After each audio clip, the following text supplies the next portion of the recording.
Hi, everybody. Fridays with Sue and Steph. Hope you guys have had a good week. So we're questioning ourselves as to why we agreed to this topic.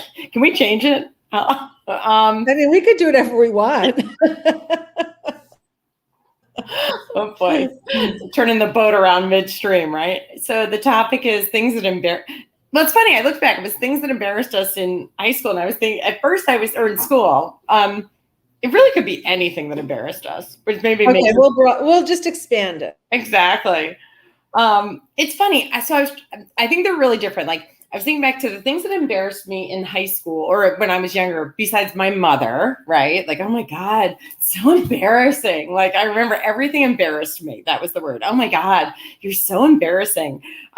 Which is carried through to my daughter. Like I'll get that. Oh my God, you're so embarrassing, right? It's so funny. I was thinking about this when we were dropping her off and we were like, now you go through the vaccination line, you go through, it's so pleasant. And I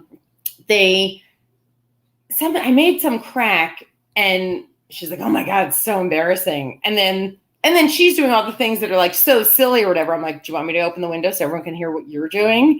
And she's like, oh no, I'm good. But the one story that really comes back to me was I think I was in 8th grade. And we were going on a ski trip. And I didn't ski as a kid. I'd never learned. And I was like, okay, it's a great opportunity to go skiing. But really the opportunity was because the kid who was running it was, I had a big crush on. So I was like, oh, this will be great. Like maybe I'll get to know him. I think he was a grade ahead of me. So I really have to search my head on this one. So we're on the bus going there. And I was really nervous. I was a very nervous kid and like didn't try new things and like scared of my own shadow. So we go and I don't remember if I actually like got the skis on, but then got scared and like didn't do anything. Like I definitely did not ski. Okay. Like I know that's how the story went. How far I went into the process, like standing at the top of the hill, no idea. Okay. No recall. So we're on the bus on the way back and I've had very little interaction with this guy. And we're on the bus on the way back and he comes back to like where I'm sitting with my friends and he's like, oh, how's everybody's, day and stuff. And I must have said something like, oh, I didn't really ski. And he goes, what a waste. And I remember feeling like, I'm not sure I've ever told this story. Like so you ruined every chance. Every opportunity to be with this guy was ruined in that moment. Clearly. And God forbid my kids, right? Right. Like it was such a dumb thing. But it's funny, like that was a really embarrassing moment. My embarrassing moments as adults or as an adult is more, I would use the word sheepish. But tell your story and we'll go back and forth. But okay. So first of all, the first thing on my list is crush on my friend's brother. Oh, so embarrassing. Like the ways that I made myself positioned in school so that I could run into him. Like, I think I'm now. So embarrassing. And then the next thing I wrote on my list was my mother. So maybe those are universal, but I will tell you, I had this moment. We were in the Smoky Mountains last week. We went to Dollywood. Mm-hmm. As we were leaving Dollywood, to my right was a teenage girl, maybe tween. Okay. There's music everywhere. So the mom's doing this and the girl takes her mom's hand, pushes it down and says, don't do that. And then on my left was like a mom, because for some reason the dads can dance, but the moms can't. The mom is also talking about that. Yeah. Oh, Deborah, I was in your neck of the woods. Yes. Anyway, so the mom is again, like maybe clapping like in only the dumb way a mom can do. And oh my God. And I just thought, is everybody in this park experiencing this moment at the same time where our young adults, early teens and high school kids are finding our resistance? And that's how I felt with my mother. I literally would say, if you're going to talk to strangers, I'm not going. And I just sent my kids an article because, of course, I turned into that. Totally. And there was an article I read yesterday that talked about the power of talking to strangers. And so I sent it to my kids. I put it in a WhatsApp group. And then I realized they are going to see no humor. So I deleted it. But what I didn't realize is when you take down on WhatsApp, everyone sees that you took it down. So now I get the message, hello, what was taken down? So I say, there was an article that I knew would not be appreciated. And I said what it was. And then my daughter, one of my kids does that like guffawing smile face. And I'm like, there you go. I was right. I was right not to put it up. It's totally true. And it's funny. So my mom, we used to make jokes when we were little, like she used to make friends for us wherever we would go because she couldn't help herself. So she'd be like, talking to people, the whole thing, right? Because it's human. It's human. Wait, I'll bring it forward. So we're dropping Lane off and we're walking with her roommate. They're walking behind me. So they're all moved in, but there's still cars coming through. And as you're coming in, they're putting the windows down. Where are you? So they can figure out where to put the car. Window goes down. I hear this young lady in the car, right? She's coming up first time, right? And the plates are from Nebraska. She's from really far away. We're in New York. And she says, 3rd floor Gilbert. And my head pops around because that's where Lane and her roommate are. And I'm like, hey, she's in 3rd floor Gilbert. And as it comes out of my mouth, I'm like, oh, shoot. But the girl's like, oh. And they go right to the car. Hi, I'm Lane. So I was like, oh. Okay, so that's number 3 on my list, Jacob to college. Wait, what did you say? You cut out for a sec. Number 3 on my list was taking Jacob to college because he was anxious. Dan and I were depleted with emotion. Like we knew we were going to both, we were better off getting him settled and leaving than falling apart. Yeah. We had a marriage with Jacob for 4 years, no other kids home. So this was really a big one.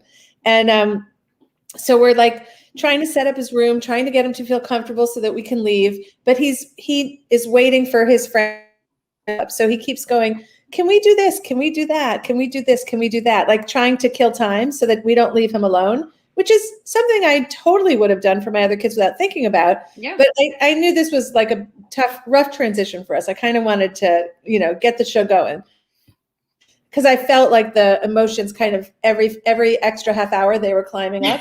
And so I do the thing that any person would do.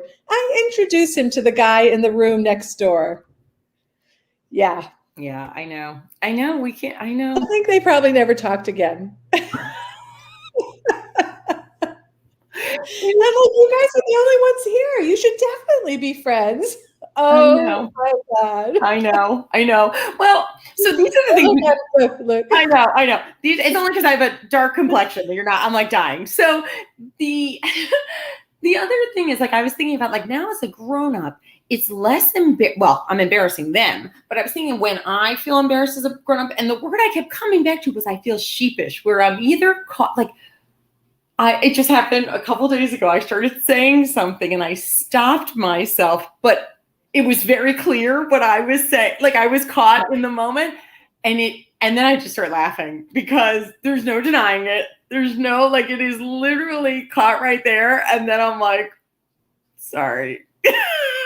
Well, I have another one, which I know it's not universal because I've seen my girls go through this. So when my girls hit adolescence and started developing boobs, my oldest, I remember when she got a training bra, like showed it to my father-in-law when he was over. Look what I got. And then they continued to kind of enjoy the experience.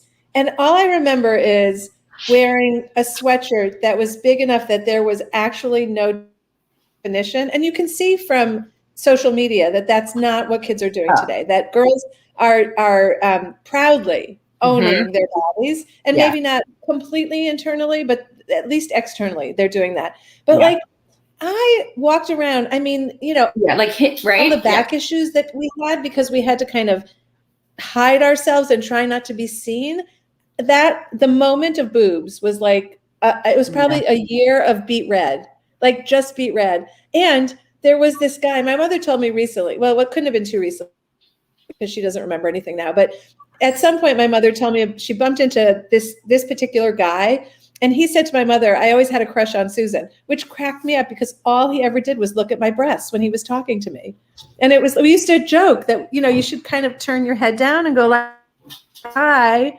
Anyway, boobs were my line was always, they don't talk. But Sue, that's so true. Like our generation was so like covered up and everything. Do you remember? Okay, here's It one. was shameful. It was Totally.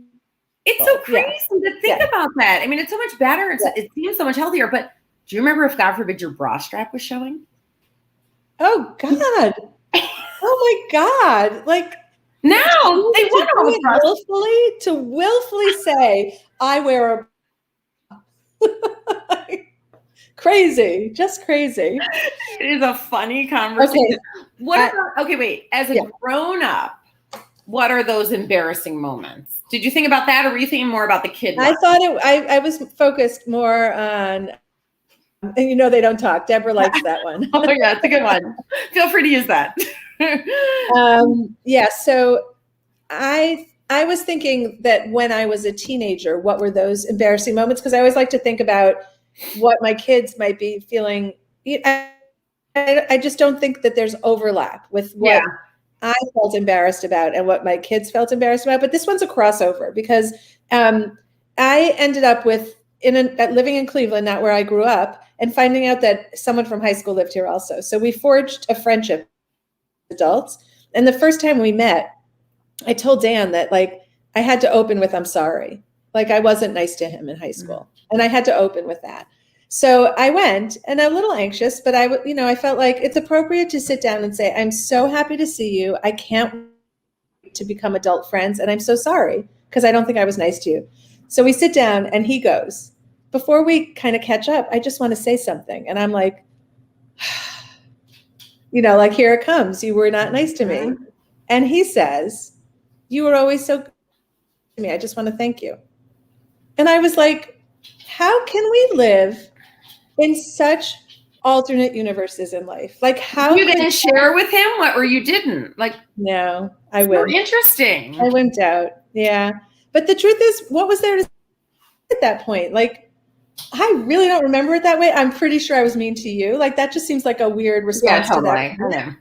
But also, what is it about the way like we ingest our own behavior and someone else sees it that it can often be so mismatched, right? Like, and both sides, where I could think I'm being nice and someone could perceive it as mean. Yeah. Or I could think I'm being mean and someone could perceive it as nice. Anyway, I love him. I'm so lucky to be in his life right now and have him in mine.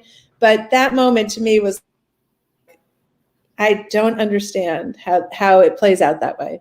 Yeah. Anyway. Yeah. All right. Teen perceptions are often way off. Oh, Deborah, we're so glad that you're part of this conversation. Yeah.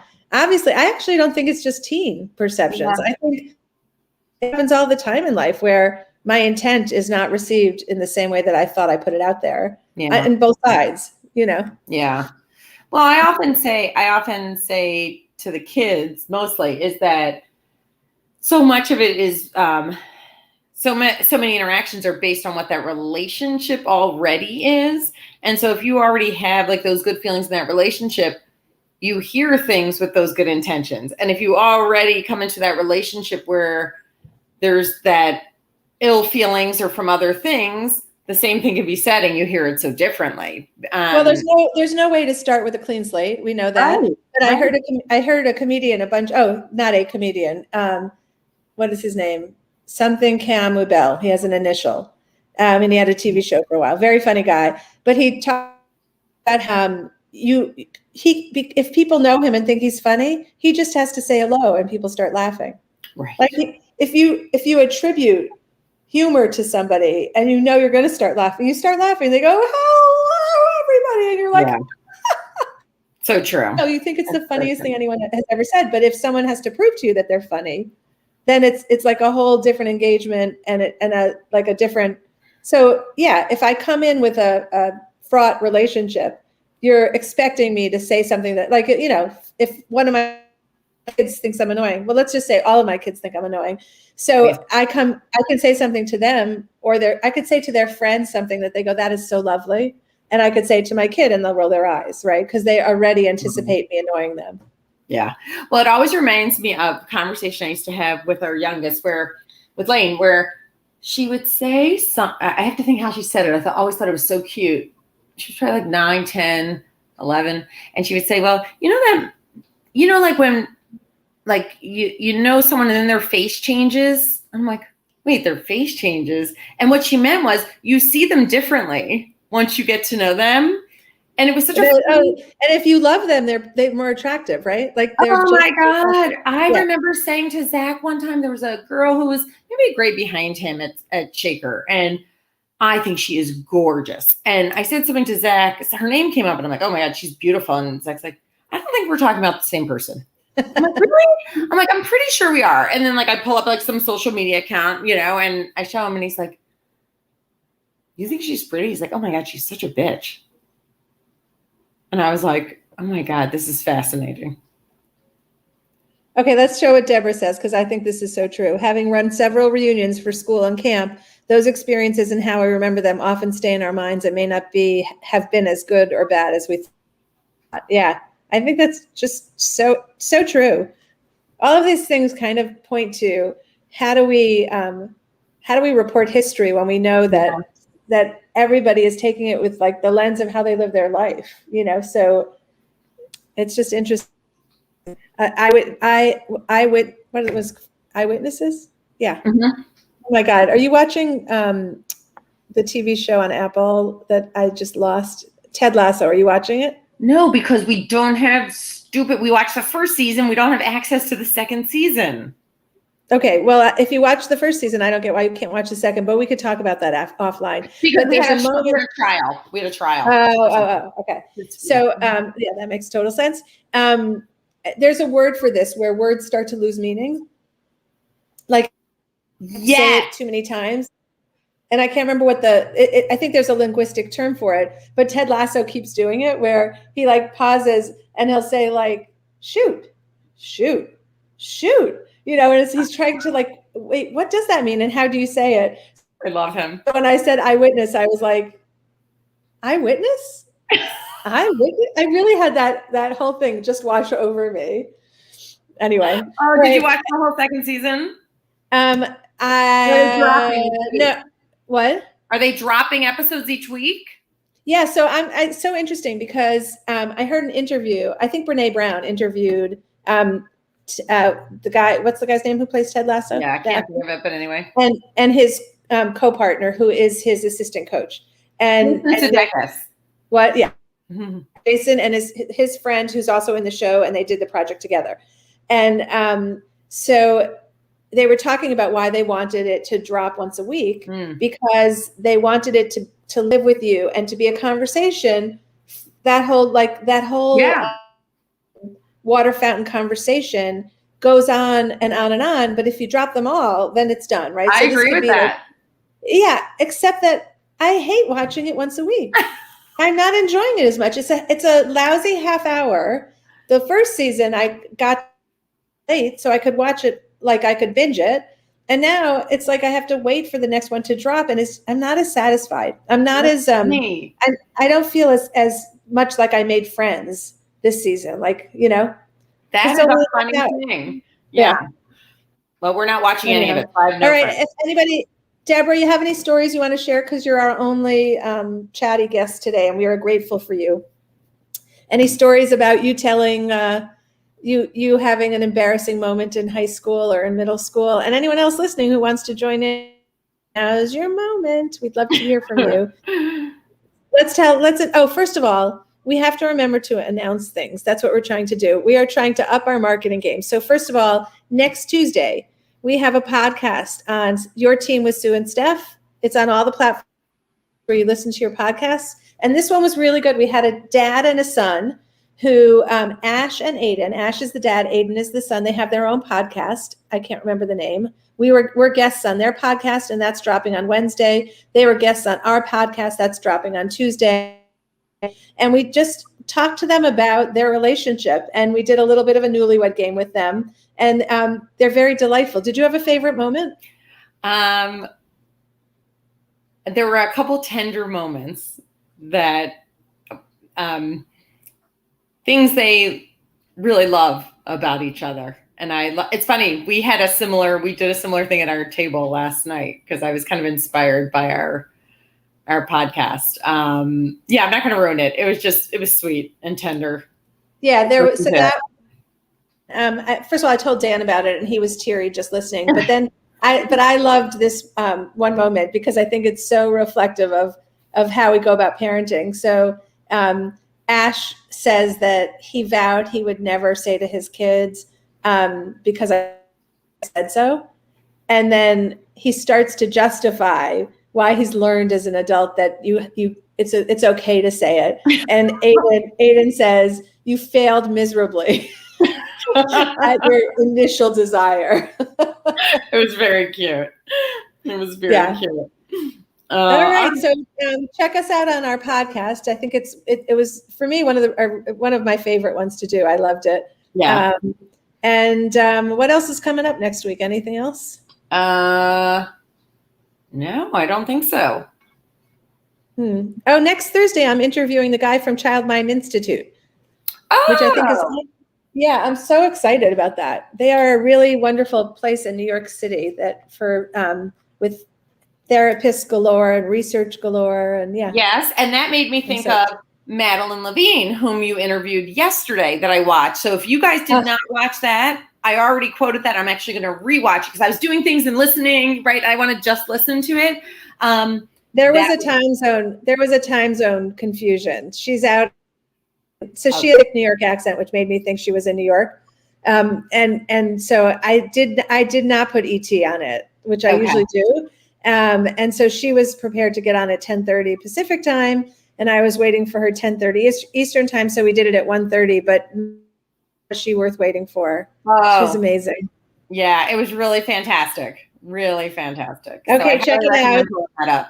Thanks, everybody. We'll see you next Friday.